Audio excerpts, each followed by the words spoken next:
Hello friends, മഴതോരും മുംബൈയിലേക്ക് എല്ലാവർക്കും സ്വാഗതം. അങ്ങനെ നമ്മുടെ രേവതിക്കുട്ടിയെ അന്വേഷിച്ച് ഒരാൾ വരുന്നത് കാരണം നമ്മുടെ ഗ്രേസമ്മ ആകെ ടെൻഷനാവുകയാണ്. മാമച്ചനാണെങ്കിൽ ഗ്രേസമ്മയെ ഒത്തിരി സമാധാനിപ്പിക്കുന്നുണ്ട്. കാര്യം എന്തൊക്കെ തന്നെ ആയാലും ബ്ലഡ് എന്ന് പറയുന്നത് അത് വെള്ളത്തിനേക്കാളും കട്ടി കൂടുതലാണെന്ന് നിനക്കറിയില്ലേ. അപ്പോൾ അവളുടെ ബന്ധുക്കളോ കുടുംബക്കാരോ വന്ന് വിളിച്ചാൽ അവൾ ചിലപ്പോൾ പോവുമായിരിക്കും. അതിന് നമ്മൾ പിന്നീട് വിഷമിച്ചിട്ട് എന്താണ് കാര്യം? അങ്ങനെ അവൾക്ക് പോകാൻ പറ്റുമോ മാമച്ചായ? അവളെ നമ്മൾ എങ്ങനെയാണ് സ്നേഹിച്ചത്? ഈ വീട്ടിലെ എൻ്റെ സ്വന്തം മോളെക്കാളും സ്നേഹം അവൾക്ക് ഞങ്ങൾ കൊടുത്തില്ലേ?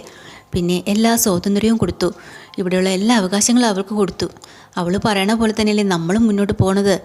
അപ്പോൾ ഇങ്ങനെയൊക്കെ കൊടുക്കുമ്പോൾ ആ സ്നേഹമൊക്കെ വിട്ടിട്ട് അവൾ ഇന്നലെ കണ്ട ഒരാളിനോട് പോകാൻ തയ്യാറാവോ? അതാ ഞാൻ പറഞ്ഞത്. കുടുംബക്കാരും ബന്ധുക്കളും അല്ലേ അവളുടെ മുന്നിൽ വലുത്? അതോ ഈ വീട്ടിൽ അവൾ ജോലിക്കാരിയായിട്ട് വന്നവളല്ലേ? അപ്പോൾ നമ്മളെക്കാളും കുറച്ചുകൂടെ ബലം അത് തന്നെയല്ലേ.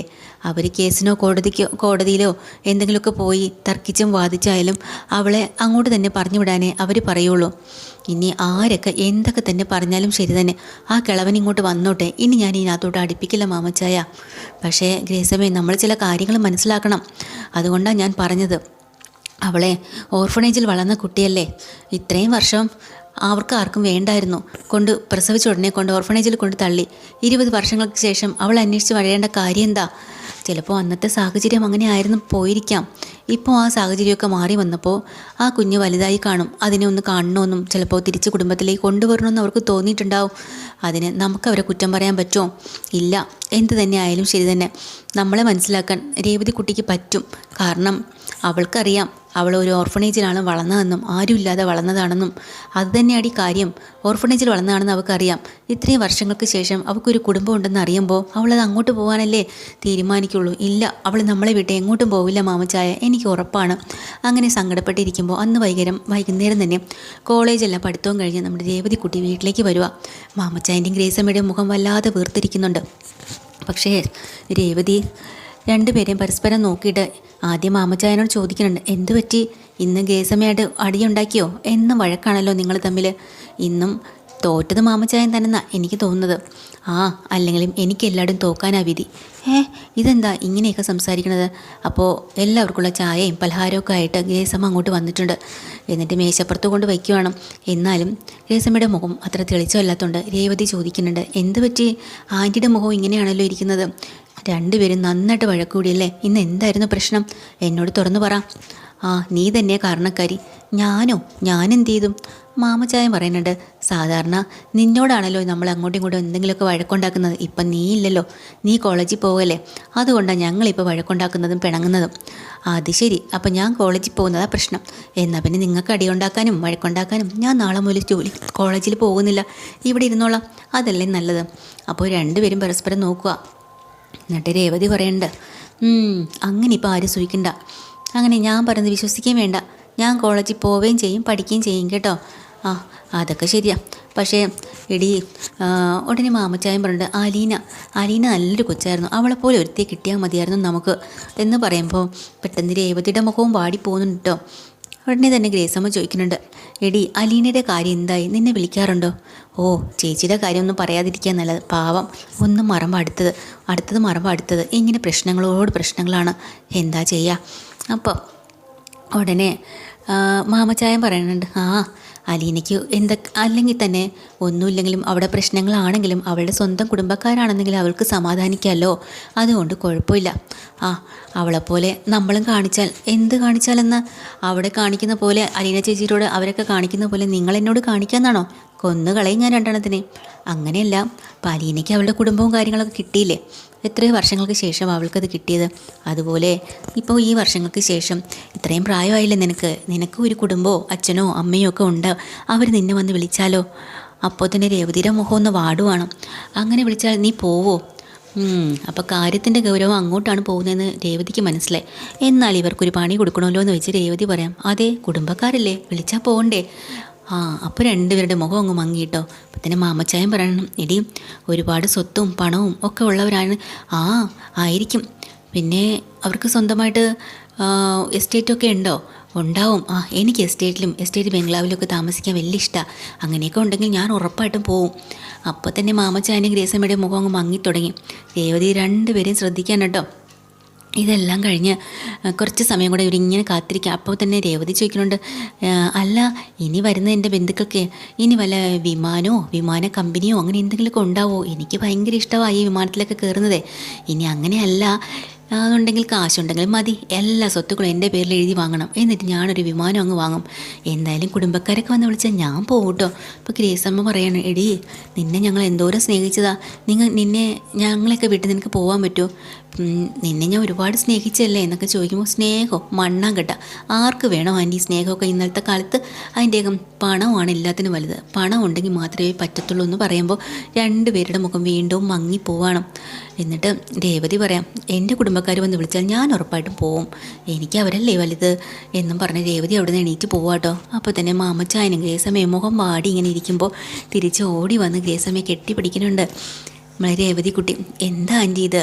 ആൻറ്റിക്ക് അറിയില്ലേ ഞാൻ നിങ്ങളെ വിട്ട് പോവില്ല എന്ന്? ഞാൻ നിങ്ങളെ വിട്ട് എവിടെ പോവാനാ? ആര് വിളിച്ചാലും ഞാൻ പോവില്ല. ഇനിയും കോടി സ്വത്ത് തരാമെന്ന് പറഞ്ഞാലും ഞാൻ പോവില്ല, പൊന്നുകൊണ്ട് മൂടാന്ന് പറഞ്ഞാലും പോവില്ല, മുടിയിഴകളെ എണ്ണി മുത്ത് തരാമെന്ന് പറഞ്ഞാൽ പോലും ഞാൻ പോവില്ല. എനിക്കെൻ്റെ അങ്കിളും ആൻറ്റിയും മാത്രം മതി. നിങ്ങൾക്ക് എന്താ എന്നെ ഇതുവരെ മനസ്സിലായിട്ടില്ലല്ലേ? അതോടുകൂടി ഗ്രേസമ്മയ്ക്ക് സന്തോഷമായി. ഗ്രേസമ്മയാണെങ്കിൽ രേവതിയെ കെട്ടിപ്പിടിച്ച് ഉമ്മയൊക്കെ കൊടുക്കുവാണ്. അങ്ങനെ ഈ വന്ന രമേശൻ ആ അപ്പൂപ്പൻ അയാൾക്ക് ആകെ സംശയമായി. അയാൾ നേരെ ത്യാഗഭവനത്തിലേക്ക് പോവാണ്, നമ്മുടെ ചിന്നുകുട്ടി നിൽക്കുന്ന സ്ഥലത്തേക്ക്.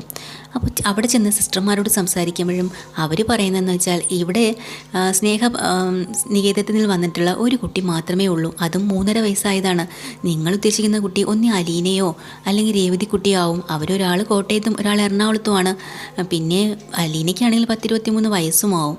20 വയസ്സ് 18 വയസ്സ് ആ ഒരു സ്റ്റേജ് വരണമെങ്കിൽ ഉറപ്പായിട്ടും രേവതി കുട്ടിയാവും. അതാണെങ്കിലും എറണാകുളത്താണല്ലോ മാമച്ചനും ഗ്രേസമ്മയെന്നും പറയുന്ന അവരുടെ വീട്ടിൽ, അവിടെയാണ് ആ കുട്ടി നിൽക്കുന്നത്. അയ്യോ സിസ്റ്ററെ, ഞാൻ അവിടെ പോയിരുന്നു, കാര്യങ്ങളൊക്കെ അന്വേഷിച്ചു, അവരോട് വിവരവും പറഞ്ഞു. പക്ഷെ അവർ പറയുന്നത് അവരെ വീട്ടിൽ നിൽക്കുന്ന കൊച്ചിന് 35 വയസ്സുണ്ടെന്നാ. 35 വയസ്സോ രേവതി കുട്ടിക്കോ? അപ്പോൾ എന്തായാലും തെറ്റിപ്പോയതായിരിക്കാം. എന്തായാലും നമ്മൾ ഇവിടെ നിൽക്കുന്ന കുട്ടിയെ അപ്പച്ചന് കാണിച്ചു തരാം എന്ന് പറഞ്ഞ് ചിന്നുകുട്ടിയെ വിളിച്ച് കാണിക്കുകയാണ്. ചിന്നുകുട്ടിയുടെ കുസൃതി നിറഞ്ഞ ചിരിയും കൊഞ്ചലും ഒക്കെ കുറച്ച് നേരം അപ്പൂപ്പൻ ആസ്വദിക്കുകയാണ്. അത് കഴിഞ്ഞിട്ട് ചിന്നുവിനെ അകത്ത് കൊണ്ടുപോയിട്ട് സിസ്റ്റർ പറയുന്നുണ്ട്, ഞാൻ അവിടെയുള്ള അവരെ ആയിട്ട് കോണ്ടാക്ട് ചെയ്തൊന്ന് സംസാരിക്കാം, എന്നിട്ട് അപ്പച്ചനോട് വിവരം പറയാം. ശരി എന്ന് പറഞ്ഞ് അപ്പച്ചനെ അവിടെ ഇരുത്തിയിട്ട് സിസ്റ്റർ നേരെ അകത്ത് പോയി പാലാരി വട്ടത്തേക്ക് ഫോൺ ചെയ്യാണ്. ഫോൺ എടുക്കുന്നതോ നമ്മുടെ രേവതി ആട്ടോ. അങ്ങനെ രേവതിയോട് കാര്യങ്ങളെല്ലാം സംസാരിക്കുന്നുണ്ട് സിസ്റ്റർ. ഇങ്ങനെ ഒരാളവിടെ വന്നു, രേവതി കുട്ടി അന്വേഷിച്ചാൽ വന്നത്, പക്ഷെ അവർ പറഞ്ഞത് അങ്ങനെയല്ല, 35 വയസ്സായ ഒരു സ്ത്രീയാണ് അവിടെ നിൽക്കുന്നതെന്ന്. ഇപ്പോൾ രേവതി എവിടെയാണ് നിൽക്കുന്നത്? അവിടെ തന്നെയല്ലേ എന്നെല്ലാം സിസ്റ്റർ ചോദിക്കാം. അപ്പോഴാണ് രേവതി പറഞ്ഞത്, ഇവിടെ തന്നെ ആവും, പക്ഷേ ഞാൻ ഇപ്പോൾ കോളേജിലൊക്കെ പോകുന്നുണ്ട്, പഠിക്കുന്നുണ്ട്, അത് ഞാൻ ഇല്ലാത്ത സമയത്തായിരിക്കും വന്നത്. അതാരാ? അങ്ങനെ ആരും വേണ്ട സിസ്റ്റർ, എനിക്ക് എൻ്റെ അച്ഛനും അമ്മയൊക്കെ എൻ്റെ ആൻറ്റിയും അങ്കിളും തന്നെയാണ്, അവർക്ക് എന്നെ വിട്ടുകൊടുക്കാൻ പറ്റാത്തതുകൊണ്ട് അങ്ങനെ കള്ളം പറഞ്ഞതാവാമെന്ന് രേവതി പറയാണ്. അപ്പോൾ അതൊക്കെ കഴിഞ്ഞിട്ട് ചിന്നുകുട്ടി ഉണ്ടോ എന്ന് ചോദിക്കുക. ഉണ്ട്. അങ്ങനെ ചിന്നുകുട്ടിയോട് ഫോണിൽ രേവതി കുട്ടി സംസാരിച്ചുകൊണ്ടിരിക്കുക, മോളെ ചക്കരെ ഉമ്മ എന്നൊക്കെ പറഞ്ഞ്. പക്ഷേ ചിന്നുകുട്ടി ഭയങ്കര പരിഭവത്തിലാട്ടോ. ഒത്തിരി നാളായി ചേച്ചിമാരെ കണ്ടിട്ട്, വരുന്നില്ല, കാണാൻ വരുന്നില്ല, മിഠായി കൊണ്ടു തരുന്നില്ല, അതിൻ്റെ പരിഭവവും പിണക്കത്തിലാണ്. അത് കഴിഞ്ഞ് അങ്ങനെ സിസ്റ്റർ അപ്പച്ചനെ വല്ല വിധേനെ എന്തൊക്കെയോ പറഞ്ഞ് സമാധാനപ്പെടുത്തുന്നുണ്ട്. അപ്പോൾ നിങ്ങൾക്ക് വേണമെങ്കിൽ നിങ്ങളുടെ കുട്ടിയെ വീണ്ടെടുക്കാം, പക്ഷേ അതിലൊരുപാട് കേസും നൂലാമാലകളും ഒക്കെ ഉണ്ട്, അതെല്ലാം തരണം ചെയ്ത് വേണം, അതൊക്കെ ഞങ്ങൾ ചെയ്തോളാന്ന് അപ്പച്ചൻ പറഞ്ഞിട്ട് അപ്പച്ചൻ തിരിച്ചു പോവാണ്. അതുപോലെ തന്നെ കൊല്ലപ്പള്ളിയിൽ എത്തിയ മറ്റുള്ള അങ്കിളും വല്യച്ഛനും ഒക്കെ അവിടെ എത്തിയിട്ടുണ്ട്, ഗംഗാധരനും രാജീവനും ഒക്കെ. അപ്പോൾ അവിടെ നിൽക്കുന്ന സമയത്ത് അവർ തീരുമാനിക്കുന്നുണ്ട്, മക്കൾ തമ്മിൽ എല്ലാവരും അലീനയായിട്ട് വെറുപ്പാണ്. ഹരിയും വളരെ മോശമായിട്ടാണ് അലീനയോട് എപ്പോഴും സംസാരിക്കുന്നത്. പക്ഷേ ഇനി അത് പാടില്ല, ഇനി അവരെ ഒരുമിപ്പിക്കണം. അതുകൊണ്ട് ഞങ്ങൾ പറഞ്ഞാൽ ഹരി കേൾക്കുമെന്ന് തോന്നുന്നില്ല. ഹരിയുടെ സ്വഭാവം ഒരു പ്രത്യേക രീതിയാണല്ലോ, അതുകൊണ്ട് തന്നെ ഇവരുടെ മനസ്സിലെ വെറുപ്പ് മാറ്റിയെടുത്തേ പറ്റൂ. അതുകൊണ്ട് ആദ്യം തന്നെ ഹരിയോട് നമ്മുടെ ഗംഗാധരൻ പോയി കാര്യങ്ങൾ പറയാണ്ട്, ഹരി ഇനി മുതൽ നമുക്ക് കടപ്പാട്ടുള്ളവരുമായിട്ട് ഒരു പിണക്കോ വഴക്കോ ഒന്നുമില്ല, സൗഹൃദത്തിൽ തന്നെ പോകണം. പിന്നെ അവിടെയുള്ള അലീന, അവൾ നിൻ്റെ സ്വന്തം സഹോദരിയായിട്ട് നീ കാണണം. ഭവതിയും രോഹിത്തും ഒക്കെ നിനക്ക് എങ്ങനെയാണ്, ഇവിടെ രഞ്ജിതയൊക്കെ എങ്ങനെയാണ് നിനക്ക്, അതുപോലെ തന്നെ കാണണം. അവിടെ പോയി അവൾ ദ്രോഹിക്കാനോ മോശം പറയാനോ ഒന്നും നിൽക്കരുത്. പറഞ്ഞു കേട്ടല്ലോ, ഇത് വെല്ലിച്ചൻ പറയുന്ന കാര്യം നീ അനുസരിച്ചേ പറ്റത്തുള്ളൂ, ഇല്ലെങ്കിൽ അത് പ്രശ്നങ്ങൾ വീണ്ടും രൂക്ഷമായി കൊണ്ടേയിരിക്കും. നമുക്ക് വൈജയുടെ സമാധാനമല്ലേ വേണ്ടത്. വൈജ തിരിച്ച് ആശുപത്രിയിൽ നിന്ന് വീട്ടിലേക്ക് വന്നാലും എല്ലാവരും നല്ല സ്നേഹത്തോടു കൂടി അവളോട് നിൽക്കണം.